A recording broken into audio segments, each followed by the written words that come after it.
నమస్కారం RK news కు స్వాగతం. ప్రజల సమస్యల పరిష్కారం కోసం కూటమి ప్రభుత్వం ప్రతిష్టాత్మకంగా చేపట్టిన ప్రజా దర్బారు కార్యక్రమాన్ని చీరాల శాసనసభ్యులు మద్దులూరి మాలకొండయ్య ఆదేశానుసారం చీరాల ఎమ్మెల్యే క్యాంపు కార్యాలయంలో నిర్వహించారు. ఈ కార్యక్రమంలో P4 సిబ్బంది నాయకులు ప్రజల నుండి ఆర్జీలను స్వీకరించారు. సుమారు 140 ఆర్జీలు అందాయి.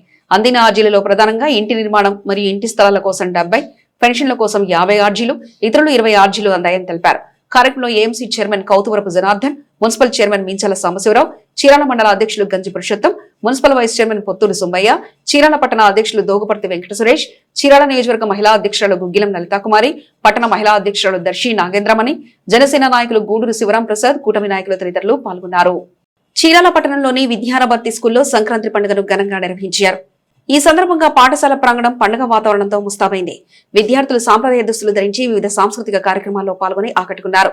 సంక్రాంతికి విశిష్టత, గ్రామీణ సంస్కృతి, సాంప్రదాయాల ప్రాముఖ్యతను ఉపాధ్యాయులు విద్యార్థులకు వివరించారు. భోగి మంటలు, రంగవల్లులు, హరిదాసుల పాటలు వంటి కార్యక్రమాలు ప్రత్యేక ఆకర్షణగా నిలిచాయి. ఈ కార్యక్రమంలో పాఠశాల యాజమాన్యం, ఉపాధ్యాయులు, విద్యార్థులు పాల్గొని సంక్రాంతి పండుగను ఆనందంగా జరుపుకున్నారు.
బాపట్ల జిల్లా చీరాల బైపాస్ రోడ్ లో గురువారం సాయంత్రం రోడ్డు ప్రమాదం చోటు చేసుకుంది. ఆటో బైక్ నుండి కొనడంతో బైక్ పై ప్రయాణిస్తున్న వ్యక్తికి తీవ్ర గాయాలు కాగా మరో వ్యక్తికి స్వల్ప గాయాలయ్యాయి. క్షతగాతులను చీరాల ప్రభుత్వ వైద్యశాలకు తరలించి చికిత్స అందిస్తున్నారు. తీవ్ర గాయాలైన ఆనంద్ను ఒంగోలు రిమ్స్ కు తరలించారు. వెదులపల్లి నుండి చీరాలకు వస్తుండగా ఈ ప్రమాదం చోటు చేసుకుంది.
బాపట్ల జిల్లా చీరాల నియోజకవర్గంలోని బీచ్లను అభివృద్ధి చేయడానికి కూటమి ప్రభుత్వం నిధులు మంజూరు చేయడం స్థానిక ప్రజలకు, పర్యాటక వర్గాలకు సంతోషకరమే అని స్థానిక నాయకులు పేర్కొన్నారు. ఈ సందర్భంగా ముఖ్యమంత్రి చంద్రబాబు నాయుడుకు, స్థానిక ఎమ్మెల్యే మద్దులూరి మాలకొండయ్యకు ప్రత్యేక కృతజ్ఞతలు తెలుపుతున్నట్లు టీడీపీ చీరాల పట్టణ అధ్యక్షులు దోగుపర్తి వెంకట సురేష్ తెలిపారు. బీచ్లకు అవసరమైన అభివృద్ధి కార్యక్రమాలు, పర్యాటక సౌకర్యాలు, పరిశుభ్రత, భద్రతా ఏర్పాట్లు చేపట్టాలని అధికారులు తెలిపారు. చీరాల బీచ్లు ప్రాంతీయ పర్యాటక కేంద్రాలుగా మారి స్థానిక ఆర్థిక అభివృద్ధికి తోడ్పడతాయని వారు పేర్కొన్నారు. నమస్కారం, నా పేరు దోగుపర్తి వెంకట సురేష్, చీరాల పట్టణ తెలుగుదేశం పార్టీ అధ్యక్షుడిని. నిన్న మన గౌరవ ముఖ్యమంత్రి నారా చంద్రబాబు నాయుడు తెలియజేసుకుంటున్నాము. మరి పర్యాటక రంగం అభివృద్ధి జరిగిందంటే మరి ఎన్నో కుటుంబాలకి ఉపాధి కల్పిస్తారు. అలాగే చీరాల ప్రాంతంలో ఉన్నటువంటి సూర్యలంక బీచ్ కానీ, వాటర్ బీచ్ కానీ, రామాపురం బీచ్ కానీ, ఈ 3 ప్రాంతాల అభివృద్ధి జరిగితే మరి ఒక ఆంధ్ర గోవాగా మన ప్రాంతం కూడా విరాజిల్లుతుంది. ప్రతి ఒక్కరికి కూడా ఉపాధికి కల్పనకి ఒక శ్రీకారం చుట్టినట్లు అవుతుంది. సుమారు 10,000 మందికి బ్రతుకు తెరికి భారం లేకుండా గవర్నమెంట్ కూడా ఒక ఉపాధి చూపించినట్లకి శ్రీకారం చుడతామని చెప్పి సభాముఖంగా తెలియజేసుకుంటున్నాము. అలాగే మన చీరాల నియోజకవర్గంలో మన శాసనసభ్యులు గారు ఆటో నగర్ సమస్య 28 సంవత్సరాల క్రితం పేరుకుపోయిన సమస్యని మొన్న ఇటీవల ఓపెన్ చేసి ఆటో నగర్ ని ఏర్పాటు చేయడంలో ముందుకు తీసుకెళ్తున్నారు. అలాగే ఎంఎస్ఎంఈ పార్కు మన నాయనిపల్లి దగ్గర టెక్స్టైల్ పార్కు ఏర్పాటుకు కూడా శంకుస్థాపన చేశారు. ఆ కార్యక్రమం కూడా జరుగుతుంది. అలాగే చీరాలకి కుప్పడం చీరని మరి పేటెంట్ హక్కు తీసుకురావడంలో ముందున్నటువంటి మా చీరాల శాసనసభ్యులు మద్దులూరు మాలకొండ గారికి కూడా హృదయపూర్వకంగా ధన్యవాదాలు తెలియజేస్తున్నాము. ఇట్లా అభివృద్ధి పదంలో అభివృద్ధి ప్లస్ సంక్షేమం 2 విషయాల్లోనూ కూటమి ప్రభుత్వం ముందుండి మన రాష్ట్రాన్ని ముందు మా చీరాల శాసనసభ్యులు మద్దులూరు మాలకొండ గారు ఏ విషయంలోనైనా సరే అభివృద్ధి విషయంలో వెనకడుగు వేయకుండా ఎవరు వచ్చినా కూడా పనిచేయడంలో ముందుండి ప్రజల చేత మంచి మనల్ని అందుకున్నారు. వారికి కూడా హృదయపూర్వకంగా ధన్యవాదాలు తెలియజేస్తున్నాము. చీరాల నియోజకవర్గాన్ని మన చీరాల మోడల్ టౌన్ గా తయారవుతున్నలో చెప్పడంలో సందేహం లేదు. అలాగే చీరాల నియోజకవర్గాన్ని రాష్ట్రంలో ఉన్నటువంటి ఉత్తమ నియోజకవర్గంగా తీర్చిదిద్దారని చెప్పి ఆశిస్తూ కూటమి ప్రభుత్వం అన్ని విషయాల్లోనూ ముందుండి ప్రతి విషయంలోనూ ముందుకు తీసుకెళ్తుంది. అలాగే సూపర్ 6 పెట్టినటువంటి సూపర్ 6 పథకాలన్నింటినీ అమలు చేసి మన చీరాల శాసనసభ్యులు మద్దులూరు మాలకొండ గారి ఆధ్వర్యంలో చీరాల పట్టణంలో మరి 23.75 లక్షలతోటి మన క్రిటికల్ కేర్ యూనిట్ అంటే రాష్ట్రంలో 175 స్థానాలు ఉంటే 5 మాత్రమే క్రిటికల్ కేర్ యూనిట్లు వచ్చినాయి. అంటే 35 నియోజకవర్గాలకు ఒకటి చొప్పున చీరాలని సెలెక్ట్ చేసుకొని ఈ యొక్క క్రిటికల్ కేర్ ఇచ్చినటువంటి గౌరవ ముఖ్యమంత్రి గారికి, ప్రధానమంత్రి గారికి కూడా హృదయపూర్వకంగా ధన్యవాదాలు తెలియజేసుకుంటున్నాం చీరాల ప్రజలందరి తరఫున. మరి చీరాలలో కూడా 33 వార్డులో పేరుకుపోయిన పనులన్నీ కూడా శరవేగంగా జరుగుతూ ఉన్నాయి. కొన్ని పనులు పెండింగ్ లో ఉన్నాయి. వాటన్నిటి కూడా త్వరితగతిన మన శాసనసభ్యులు పరిష్కరించడానికి ముందున్నారు. అలాగే ఈ రోజు ప్రజా దర్బార్ జరిగిన కార్యక్రమంలో చాలా మంది కూడా అర్జీలు సమర్పించడం జరిగింది. జాతీయ ఆహార భద్రత, పోషకాహార లోప నివారణకు ప్రత్యేక కార్యక్రమాలపై మండల వ్యవసాయ అధికారులతో శుక్రవారం బాపట్ల రైల్వే స్టేషన్ ఎదురుగా ఉన్న రైస్ మిల్లర్ల అసోసియేషన్ హాల్లో సమావేశం జరిగింది. అనంతరం మండల వ్యవసాయ అధికారులు రూపొందించిన నూతన సంవత్సర డైరీ, క్యాలెండర్లు, బీఓఏలు రూపొందించిన క్యాలెండర్లను కలెక్టర్ విడుదల చేశారు. యూరియా అధికంగా వినియోగించడంతో వచ్చే నష్టాలపై అవగాహన కల్పిస్తూ రూపొందించిన గోడపత్రాలను కలెక్టర్ ఆవిష్కరించారు. క్షేత్రస్థాయి సిబ్బంది పనితీరుతోనే వ్యవసాయ రంగం తద్వారా జిల్లా పురోభివృద్ధిలో పయనిస్తుందని జిల్లా కలెక్టర్ డాక్టర్ వినోద్ కుమార్ తెలిపారు. ప్రభుత్వ అధికారుల్లో నాయకత్వ లక్షణాలు మరింతగా మెరుగుపడాలని కలెక్టర్ చెప్పారు. అవి తక్కువగా ఉండడంతో ఆశించిన స్థాయిలో పురోగతి సాధించలేకపోతున్నామన్నారు. ప్రభుత్వ అధికారులకు ఉన్నతాధికారులను కాగితాలకు పరిమితం చేయడం కాదని సంక్షేమ ఫలాలు అట్టడుగున ఉన్న వారికి అందించడమే ముఖ్యమన్నారు.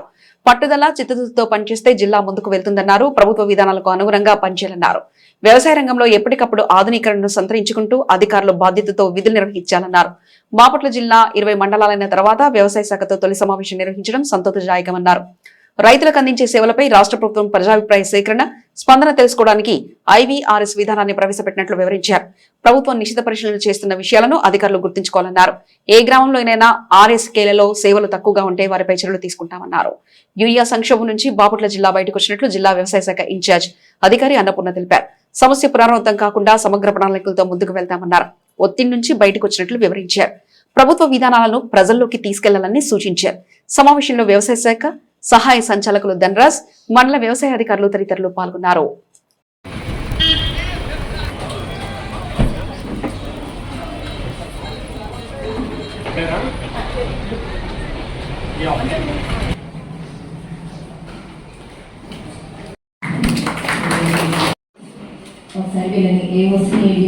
నమస్కారం. ఓకే, సో ముందుగా ఇలాంటి ఒక అన్ని మండల అధికారులను కూడా పిలిచి ఒక సమావేశం చేయడం అనేది ఒక మంచి అలవాటు. So I want to appreciate agriculture department జిల్లాలో ఉన్న అన్ని మండల agriculture officers, incharge district agriculture officer, మీరందరూ కూడా ఒక మంచి ఒరవడిగా దీన్ని పాటిస్తున్నందుకు ఐఎమ్ హ్యాపీ. ఇప్పుడు ఆల్రెడీ డీటెయిల్డ్గా review item agenda district agriculture officer గారు చేస్తారు. I just want to tell few observation. అంటే ఇది ఒక కొత్త జిల్లా. మళ్ళా ఈ కొత్త జిల్లాలో మళ్ళా 5 మండలాలు మనకు అక్కడికి వెళ్ళడం వలన 20 మండలాలతో మళ్ళా కొత్తగా జిల్లా ఏర్పాటైంది. సో అయితే ఒక జిల్లా అనేది ఒక ఇమాజినేషన్.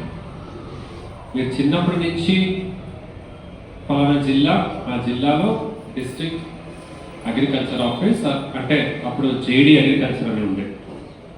ఇక్కడ ఉన్న డిస్ట్రిక్ట్ అగ్రికల్చర్ ఆఫీసర్స్కి కానీ దానికి మీరు అలవాటు పడాలి. సో చాలా సంవత్సరాల నుంచి ఆ చుట్టుపక్కల మీరు పనిచేస్తూ ఉంటారు. జేడీ ఆఫీస్కి వెళ్ళడం త్వరగా మీలో ఉండాలని నేను మీకు కోరుతున్నాను. కేపీఐ గురించి ఆల్రెడీ ఆమె మీకు తెలియజేశాను, ఇంకా తెలియజేస్తాను. First positive public perception. ఈ పాజిటివ్ పబ్లిక్ పర్సెప్షన్లో కొన్ని క్వశ్చన్స్ వాళ్ళు అడుగుతారు. ఫస్ట్ యూరియా అవైలబిలిటీ మరియు క్వాలిటీలో అడిగే మొదటి క్వశ్చన్, మీకు ఈ నెలలో అవసరం మేరకు ఎరువులు అందుబాటులో ఉన్నాయా అని అడగడం జరిగింది. ఇది మనకు పెరిగింది. అంటే డిసెంబర్లో ఉన్న దానికిన డిసెంబర్లోనే చివరి వారంలో పెరిగింది. ఈ జనవరి మొదటి వారంలో సేమ్, పోయిన వారం ఏముంది అదే సేమ్ ఉంది. ठीक है, ఉండకూడదు. ఈరోజు ఎందుకు ఈ చాలా విస్తృతంగా మీతో మాట్లాడడం జరిగిందంటే I will fix responsibility of mandal agriculture officers. Then next week నుంచి మీరు చూస్తారు, ప్రతి వారం మనకు పాజిటివ్ పబ్లిక్ పర్సెప్షన్ రిపోర్ట్ వచ్చినప్పుడు ఏ ఆర్ఎస్కే బాటంలో ఉంది ఆ విలేజ్ అగ్రికల్చర్ అసిస్టెంట్ పైన చర్యలు ఉంటాయి. అంటే చర్యలు ఉంటాయని తప్పకని వచ్చి చూసి మిమ్మల్ని సస్పెండ్, ఐఎమ్ నాట్, నేను అలాంటి అధికారి కాదు. But I will issue notice to you. మీ పని తీరుని నేను డీటెయిల్గా అనలైజ్ చేస్తాను, దాన్ని బట్టి నేను యాక్షన్ తీసుకుంటాను. ఎవరి గడప కొట్టే ఆలోచన కోరుతూ నేను ఈ చిన్న ఉపన్యాసాన్ని ముగిస్తున్నాను. ధన్యవాదాలు.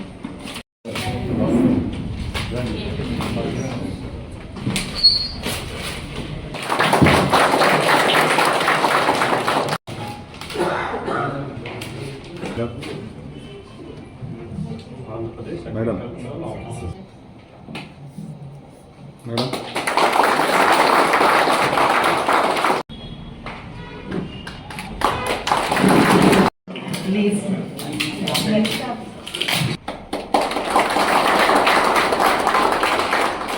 బానిస కూలీల వ్యవస్థ జిల్లాలో నిర్మూలించడం, వెట్టి చాకరీ నుంచి విముక్తి, పునరావాసం కల్పించడమే అధికారుల లక్ష్యం కావాలని జిల్లా కలెక్టర్ డాక్టర్ వినోద్ కుమార్ తెలిపారు. బానిస కూలీల వ్యవస్థ నిర్మూలన కమిటీ, జిల్లా స్థాయి బాల కార్మికుల నిర్మూలన కమిటీ, జిల్లా స్థాయి టాస్క్ ఫోర్స్ కమిటీ, ఈ శ్రమ జిల్లా స్థాయి కమిటీల సమావేశం శుక్రవారం బాపట్ల కలెక్టర్లో సుదీర్ఘంగా జరిగింది. వెట్టి చాకరీ లేని జిల్లాగా బాపట్లను తీర్చిదిద్దే బాధ్యత అధికారులపై ఉందని కలెక్టర్ చెప్పారు. వెట్టి చాకరీ వ్యవస్థ నిర్మూలన 1976 చట్టం భారత ప్రభుత్వం అమలులోకి తెచ్చిందన్నారు. బానిసలుగా ఉన్న కూలీలను గుర్తించడం, వారి విముక్తికి కల్పించడం, అనంతరం పునరావాసం కల్పించడం అధికారుల్లో విధుల్లో భాగమన్నారు. చట్టానికి తగినట్లుగా అధికారులు పనిచేయాలన్నారు. చట్టం అమలు తీరును పర్యవేక్షించడం జిల్లా అధికారుల బాధ్యతనన్నారు. కమిటీలలో అనుబంధ శాఖల అధికారుల సమన్వయంతో పనిచేయాలన్నారు. ప్రధానంగా వ్యవసాయం, ఇటుక బట్టీలు, నిర్మాణ రంగం, రాతి గనులు, తాపిమేస్త్రి పని, గృహ సేవలు, వస్త్ర పరిశ్రమలలో బానిసలుగా మారిపోతుంటారని, వాణిజ్యపరమైన లైంగిక దోపిడీ రూపంలో కనిపిస్తుందన్నారు. ఇలాంటి ప్రాంతాల్లో దాడులు నిర్వహించాలన్నారు. బాధ్యులుంటే వారిని కఠినంగా శిక్షించాలన్నారు. బాల కార్మిక రహిత జిల్లాగా బాపట్లను తీర్చిదిద్దాలని కలెక్టర్ తెలిపారు. గడిచిన 2 నెలల్లోనే జిల్లాలోని పలు ప్రాంతాల్లో దాడులు నిర్వహించగా 13 కేసులు నమోదైనట్లు తెలిపారు. సరదు దుకాణాల యజమానులకు 36,000 జరిమానా విధించామన్నారు. ఇలాంటివి పునరావృతం కాకుండా కఠినంగా వ్యవహరించాలన్నారు. డ్రాప్ అవుట్స్ 1,100 ఉండగా ప్రస్తుతం ఆ సంఖ్య 1,400కు చేరడం ఏమిటని ప్రశ్నించారు. బడిడు పిల్లలంతా పాఠశాలలో చదువుకోవాలన్నారు. ఇందుకోసం ఖచ్చితంగా టాస్క్ ఫోర్స్ కమిటీలలో అధికారులు తనిఖీలు, దాడులు చేయాలన్నారు. అధికారుల్లో నిర్లిప్తత ఉండరాదన్నారు. పిల్లలు స్వేచ్ఛగా చదువుకునే అవకాశాలు కల్పించడం అధికారుల బాధ్యతగా వివరించారు. ప్రతి కుటుంబంలోని చిన్నారులు చక్కగా ఎదగడానికి మీ వంతు సహకారం అందించాలన్నారు. సమావేశానికి గైహాజరైన కమిటీలోని వివిధ శాఖల అధికారులకు షోకస్ నోటీసులు ఇవ్వాలని డిఆర్ఓను ఆదేశించారు. నిరుపేదలకు మేలు చేయడమే లక్ష్యంగా అధికారులు పనిచేయాలన్నారు. సమావేశంలో డిఆర్ఓ జి గంగాధర్ గౌడ్, కార్మిక శాఖ ఉప కమిషనర్ వెంకట శివప్రసాద్, పరిశ్రమ శాఖ జిఎం రామకృష్ణ, డిఓ శ్రీనివాస్, జ్వామా PD Vijayalakshmi, RWSC Anantaraju, ZP deputy సిఓలు, కమిటీలోని ఆయా శాఖల అధికారులు తదితరులు పాల్గొన్నారు. ఏంటిది constitution of district level committee bonded labour abolition act. Okay, ఇది ఆల్రెడీ గతంలోనే ఇది ఫస్ట్ టైం మీటింగ్. ఇది ఫస్ట్ టైం జిల్లా అంతకుముందు సోషల్ వెల్ఫేర్ ఉంది సార్. జియో మా కొత్త జియో మాకు 25 జూలైలో ఇచ్చారు మాకు, మాది నోడల్ డిపార్ట్మెంట్గా. అప్పటి నుంచి మేము టేకప్ చేసాం. అబాలిషన్ యాక్ట్ కూడా తీసుకురావడం జరిగింది. దాని తర్వాత రూల్స్ కూడా ఫ్రేమ్ చేయడం జరిగింది పార్లమెంటు. దాని ప్రకారము ఆనాటి నుంచి ఇప్పటి వరకు కూడా దేశంలో అనేక చోట్ల డ్రైవ్లు నిర్వహించి ఈ బాండెడ్ లేబరు లేకుండాను, అంతేకాకుండాను కాన్స్టిట్యూషన్లో 23 ఆర్టికల్ 23 ప్రకారము ఈ బాండెడ్ లేబర్ అనేది ఉండకూడదనేటటువంటి నిబంధన బేస్ చేసుకుని అమలు చేసేటటువంటి సాంప్రదాయం ఉండేది. తర్వాత 25వ సంవత్సరంలో లేబర్ డిపార్ట్మెంట్ని నోడల్ డిపార్ట్మెంట్గా డిక్లేర్ చేయడం ద్వారా మనము ఈ మీటింగ్ని పెట్టుకోవడం గౌరవ కలెక్టర్ గారు ఇచ్చినటువంటి అప్రూవల్ ప్రకారం ఇవ్వడం జరిగింది. ప్రధానంగా మెయిన్ అంశాలు, ఎక్కడైనా ఒక యజమాని దగ్గర నుంచి కానీ, ఒక ఫ్యాక్టరీ కానీ, ఒక సంస్థ దగ్గర నుంచి కానీ, వ్యక్తుల దగ్గర నుంచి అప్పుగా తీసుకుని ఎవరైతే ఉంటారో వాళ్ళు బాండెడ్ లేబర్ కిందకు వస్తారనేది మనకి చట్టాలు తెలియజేస్తున్నాయి. రెండోది 4 feet the right to move freely. భారతదేశంలో మన కాన్స్టిట్యూషన్ కలెక్ట్ చేసి You want to say something? Are you free to leave without repaying your advance? Are you free to work elsewhere? What are your wages? Do you want to leave? Right? Good. Bound. Committee, District Level Task Force Committee on for Elimination of Child Labor. ఇప్పుడు మనం చేసింది bonded labour. Chirala, పేరాల్లో ఉన్న Saint Ann's స్కూళ్లలో robotics, కృత్రిమ మేధ, AI అంశాలపై ప్రత్యేక ప్రదర్శన నిర్వహించారు. బాపట్ల జిల్లా చీరాల నియోజకవర్గ పరిధిలో చీరాల, పేరాల్లో ఉన్న సెయింట్ ఆన్స్ స్కూల్లో రోబోటిక్స్, కృత్రిమ మేధ, ఏఐ అంశాలపై ప్రత్యేక ప్రదర్శన నిర్వహించారు. ఈ కార్యక్రమంలో విద్యార్థులు తమ ప్రతిభా పాఠవాలను ప్రదర్శించి ప్రేక్షకుల్ని ఆకట్టుకున్నారు. కృత్రిమ మేధ ఎలా పనిచేస్తుందో, రోబోటిక్స్ ద్వారా భవిష్యత్తు సాంకేతిక ఎలా మారనుందో విద్యార్థులు రూపొందించిన నమూనాలు, ప్రాజెక్టుల ద్వారా కనుల పండగగా వివరించారు. ఈ ప్రదర్శన విద్యార్థుల సృజనాత్మకత, సాంకేతిక అవగాహనను పెంపొందించడంలో కీలకంగా నిలిచింది. ఈ కార్యక్రమానికి ఉపాధ్యాయులు, తల్లిదండ్రులు హాజరై విద్యార్థుల ప్రతిభను ప్రశంసించారు.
ఇవి ఇప్పటివరకు ఉన్న అప్డేట్స్. మరో బులెటిన్లో మళ్ళీ కలుసుకుందాం. అంతవరకు చూస్తూనే ఉండండి ఆర్కే న్యూస్.